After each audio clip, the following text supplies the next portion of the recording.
Hey guys, this is Anthony Morganti from AnthonyMorganti.com, and this is episode 195 of Photo Critiques. And in this episode, I'm pleased to critique the work of Egbert van Laak. Egbert, Egbert sent me in some images from the Oktoberfest. He took some shots. So that's kind of like street photography. This first shot, you could see it's the probably the mom taking a shot of her daughter, maybe, or son, probably a little boy. And, it's a cute image. What we want to do though when we're doing street photography, we want to look at, we want to kind of relate to the person if you're taking a people shot. So we want to try to see some unusual like expressions or circumstances, the way they might be standing, the shape of their body, the way they're standing, or maybe they're standing in front of something unusual. So you want stuff like that. Then you want to play on color. You might want like a bright purple wall with somebody dressed in yellow walking in front of it. So you have opposites. You have the yellow and purple are opposite each other on the traditional color wheel, so you get some opposite colors, stuff like that. And in this case, it's kind of a snapshot. It's a cute shot, but we got a couple things working against us. Is the sun in the shadow is very bright, so you usually want some type of even light when you're photographing street photography, unless you're going to do some play with shade, with shadows. Maybe the shadows are filtering through, doing a unique kind of like they're falling uniquely. The shadows and light are falling uniquely on a wall, so you could do something like that.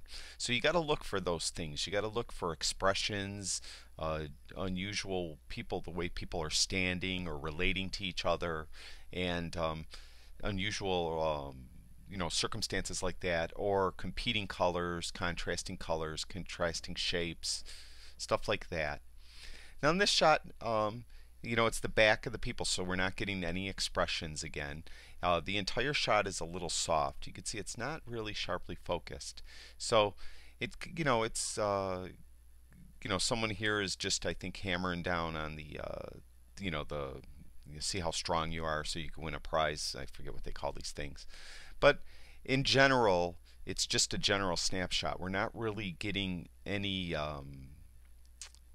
unique about the people or the place.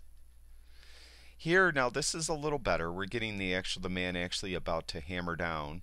Uh, in a shot like this, maybe we would like to see a little more motion. So if you could use a little slower of a shutter speed, so that the hammer is a little more blurred, or you catch it more down here, so it's really starting to accelerate, and you kind of get that blur, and his arms would be blurred, and that would show some motion. Again, it's not super tightly focused in this shot, and we have that light problem. It's just kind of a sunny day, so we got a lot of sun, we got some shade, and the horses are kind of cut off at the knees. It's not really the heads of the horses, but it's not the entire horse either, so it's kind of in between. This shot would be cute. I guess looking at the parade, maybe the mom and little child, probably a little boy. In this case, I think it would have been a stronger shot if you got lower, because you're standing up shooting down on them. So if you got lower and shot more like right at them, I think it would have been a stronger shot. Again, though, we have the problem with the light, which of course you had no control over. So you got to try to find people in the shade generally, or all the way in the sunlight, but preferably probably in the shade.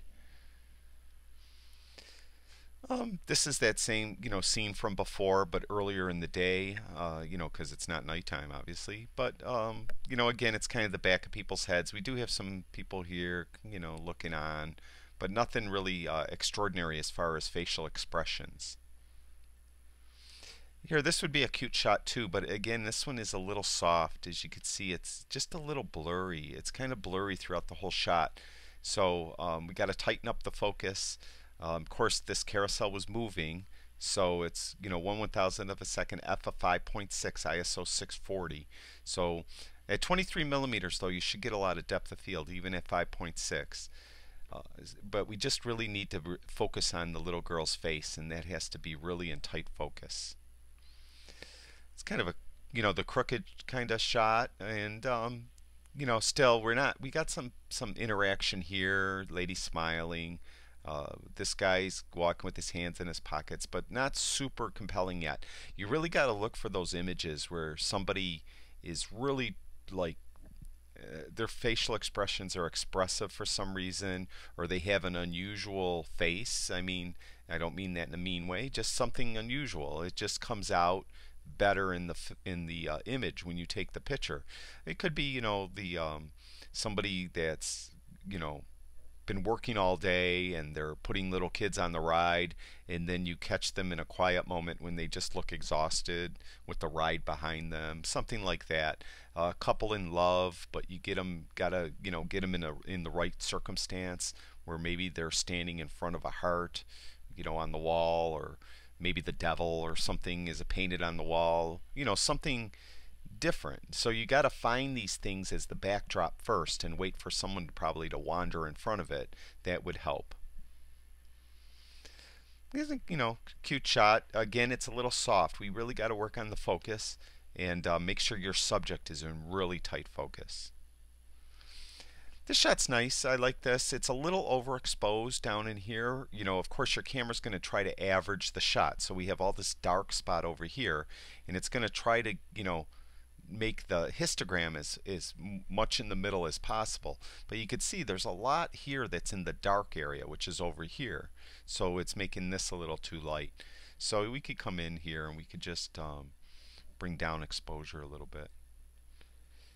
And it brings down exposure in here so you see more detail in the important part. We don't care if this gets darker up here because that's not really anything we're looking at. So there's before, and there's after. There's before, after. And if you look right in here, you can see there's more detail. So, that's it. I would say your main thing is to work on your focus. Make sure that you're focusing on your subject really strong. And you got a lot of photographs of people's backs. A lot of people's backs. And, this one isn't. Would be really a great image, though, this one, if you were really in tight focus on her face. But there's a lot of people's backs in the shot, and I would say try to get not so much of the people's back in the shot, and try to get some facial expressions, some unusual body language, things like that. And on this one I mentioned to get lower, shoot on their level. So don't always shoot standing straight up, straight ahead. Get lower, try to get in a higher vantage point. Maybe you could get up on a ride where you could bring your camera, like a slow Ferris wheel or one of those sky rides or something, and then shoot down on people. That would be interesting too. So you get some different vantage points. This shot here, as I mentioned about the focus, but this would probably be interesting too if you got lower and were shooting up at her.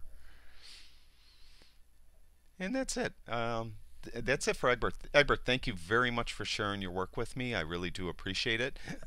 Excuse me. I'd like to thank everyone that watches all my videos. Thank you very much. And if you have time, go over to my website, anthonymorganti.com. I have all kinds of photography stuff over there.